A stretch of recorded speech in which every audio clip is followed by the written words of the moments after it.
নমস্কার সকলকে, welcome to another brand new video of my channel. আজ হাজির হয়েছি লাল লাল চিংড়ির ঝালের ইজি রেসিপি নিয়ে। যখন হাতে খুব কম সময় থাকে, ঝটপট খুব সহজেই বানিয়ে ফেলা যায় এই রেসিপি। এর জন্য প্রথমে চিংড়িগুলো পরিষ্কার জলে ভালো করে ধুয়ে নুন হলুদ দিয়ে মাখিয়ে রেখে দিয়েছি। তারপর তেলে চিংড়িগুলোকে ভালোভাবে ভেজে তুলে রেখেছি। তেলে এরপর পেঁয়াজ কুচি আর টমেটো অ্যাড করেছি। টমেটোগুলো নরম হয়ে আসলে এতে বেশ কিছুটা আদা বাটা আর রসুন বাটা অ্যাড করে মিশিয়ে নিয়েছি।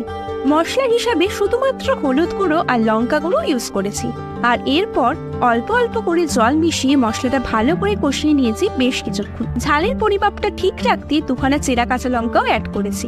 এরপর আর কি, সব শেষে ভাজা চিংড়িগুলোকে ওই মশলায় অ্যাড করে বেশ কিছুক্ষণ ফুটিয়ে নিলেই রেডি। সত্যি বলছি, চিংড়ির এই ইজি কুইক রেসিপিটা এতটাই টেস্টি যে শুধুই অনেকটা ভাত এটা দিয়ে খাওয়া হয়ে যায়।